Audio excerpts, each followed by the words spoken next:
Hello everyone, আমি মৌমি চলে এসেছি আবার তোমাদের সাথে একটা নতুন ব্লগ শেয়ার করতে। এখন বাজে সকাল 7:30। ডোডোকে স্কুলে দিতে গেছিলাম, তো স্কুল থেকে এসে একটু চা আর বিস্কিট খাচ্ছি। সবাই জামাই ষষ্ঠী কেমন কাটিয়েছে একটু কমেন্টে প্লিজ জানিও। এই বছরে আমার জামাই ষষ্ঠীটা একদমই ভালো কাটেনি, আবার ভালোও কেটেছে বলতে পারো, মানে মিক্সড ফিলিংস ছিল। তো আজকে না শরীরটার মনটা খুবই খারাপ। মন খারাপ এই জন্য কারণ বাবার কাছে যেতে পারিনি, আর পীযূষের জন্য একটু খারাপ লাগছিল। আর শরীরটা খারাপ কারণ অনেক দিন ধরে না আমার কোমরে প্রচণ্ড পেন হচ্ছে, একদম ভালো লাগছিল না, শুয়ে শুয়ে থাকছিলাম। তাই নিজেকে ভালো একটু প্যাম্পার করি, তাই একটু স্কিন কেয়ার করতে বসেছিলাম। প্রথমে আমি স্কিনে একটু শেভিং করে নিলাম, তারপরে এই যে ফেশিয়াল কিটটা দেখছো, এটা আমি আমার কসমেটিক্সের দোকানের থেকে পেয়েছিলাম ফ্রিতে। মানে আমি ওখান থেকে অনেকগুলো কসমেটিক্স কিনেছিলাম বলে আমাকে ফ্রিতে এই প্যাকটা দিয়েছিল। তো এটাই আমি ভাবলাম আজকে একটু ইউজ করি। আসলে নিজের একটু যত্ন করলে বা মেকআপ করলে আমার না যত মন খারাপ থাকে সেগুলো ভালো হয়ে যায়।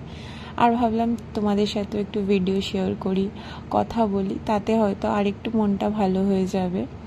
এই বছরে জামাই ষষ্ঠীটা অদ্ভুত একটা ছিল। এক বাড়িতে হাসি ঠাট্টা আলো খাওয়া দাওয়া, আর আরেক বাড়িতে ছিল একদম নিশ্চুপ নিস্তেজ। আমার মায়ের চলে যাওয়াটা যে এতটা এফেক্ট করবে আমার আর পীযূষের লাইফে, সেটা আমরা প্রত্যেক দিন বুঝি। আজ মা চলে গেছে 3 বছর হয়ে গেল, তাও জানো তো প্রত্যেক দিন আমাদের একবার করে মনে করিয়ে দেয় যে আমাদের সব থেকে ভালোবাসার মানুষটা আমাদের কাছে নেই।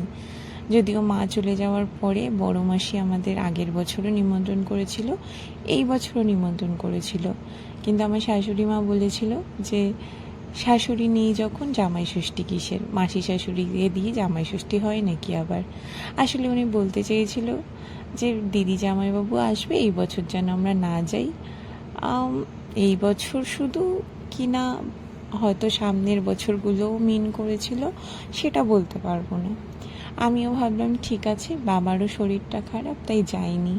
কিন্তু বিশ্বাস করো, সেই দিনটার যখন এসছিল, আমি সকাল থেকে উঠে সবার জন্য রান্না বান্না স্পেশাল কিছু অ্যারেঞ্জমেন্ট সব করেছিলাম, কিন্তু মনটা না কোথাও একটা না খুব একটা আনমনা, খুব খারাপ হয়ে গেছিলো। বিশেষ করে যখন পীযূষের সাথে কথা হয়েছিল, পীযূষ যখন আমাকে একটা কথা বললো যে দেখো আমার বন্ধুরা সবাই জামাই ষষ্ঠী খেতে যাচ্ছে, সবার খাওয়াটা তো বড় কথা না, ওই যে একটা আনন্দ, শ্বশুরবাড়ি যাবে, সেখানে একটা আদর আপ্যায়ন হাসি ঠাট্টা সবই হয়। সেই জিনিসটা বলছে সবাই যাচ্ছে আর আমার দিকটা কেউ দেখলো না।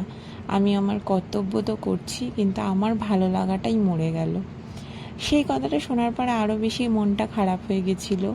সত্যিই তো, এই বাড়িতে আমরা সবাই সবার মতো আনন্দ করছি, সবাইকে ভালো রাখছি, খাওয়া দাওয়া করাচ্ছি, আর ওই বাড়িতে আমার বাবা একা একা শুয়ে, জাস্ট যেহেতু দাদা বৌদিও বাপের বাড়ি, তার মানে শ্বশুর বাড়ি গেছিলো দাদার, তাই বাবাও বাড়িতে পুরো একা ছিল, পুরো দিনটাই হয়তো একা কাটিয়েছে। তো সেইটা ভেবেই না মনটা খুব খারাপ হয়ে গেছিলো। খুব অবাক এটাও লাগছিল যে আমার শাশুড়ি মা তো হয়তো আমার শাশুড়ি, কিন্তু তার ছেলের তো মা, সে কি ছেলের কষ্টটা বুঝলো না, যে না ছেলেরও খারাপ লাগে, ছেলেও আনন্দ করতে ভালোবাসে, সেখানে যেতে চায়।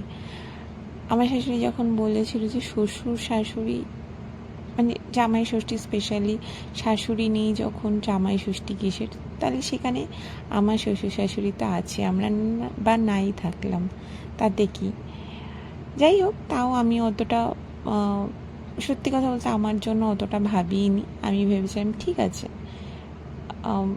এই বছর এদের সাথেই কাটালাম। আসলে আমি সবসময় ভাবতাম যে যেহেতু জামাই ষষ্ঠীর দিন, যেটা আমার মানে ননদ খায় না, নিরামিষ খায়, তো সেই কারণে সেই দিনটা সেরকমভাবে পালন হয় না।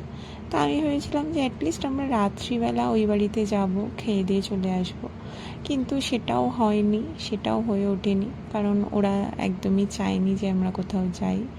তো সেই কারণেই এই দিনটা এইভাবেই কাটলো। যাই হোক, নেক্সট বছর জানি না কে কীরকম থাকবে, আর যাওয়া হবে কি না। যা হোক, গেল এই তো দিনটা কেটে। অনেক মন খারাপের কথা তোমাদের সাথে বললাম। এবার বলি ফেশিয়াল কিটটার ব্যাপারে। কিটটা দেখো, আমি যখন এটা অ্যাপ্লাই করেছি আমার মুখটা এতটা ব্রাইট হয়ে গেছে আর এত ভালো রেজাল্ট দেবে আমি সত্যিই ভাবতে পারিনি। জয়ের একটা সানস্ক্রিন আমি ইউজ করি, সেটা খুবই ভালো, কিন্তু জয়ের এই ফেশিয়াল কিটটা যে এতটা ভালো হবে সত্যিই আমি ভাবতে পারিনি। আমি যেহেতু পার্লারে গিয়ে সব মানে এরকম ফেশিয়াল করি না কখনো, তাই বাড়িতেই টুকটাক আমি এরকম স্কিনের কেয়ার করি, কিন্তু এই ফেশিয়াল কিটটা সত্যিই খুব ভালো, তোমরা চাইলে একবার ইউজ করে দেখতে পারো।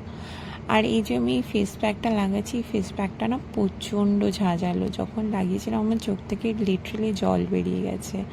আর ফেস প্যাকটা বেশিক্ষণ রাখতেও হয়নি, শুকিয়ে গেছে। ফেস প্যাকটা তোলার পরে আমার স্কিনটা দেখতে পারবে যে দেখো একদম অলরেডি একটা ন্যাচারাল গ্লো করছে। তো আজকের ভিডিওটা এখানেই শেষ করলাম, দেখা হবে আবার, চলো নেক্সট ব্লগে।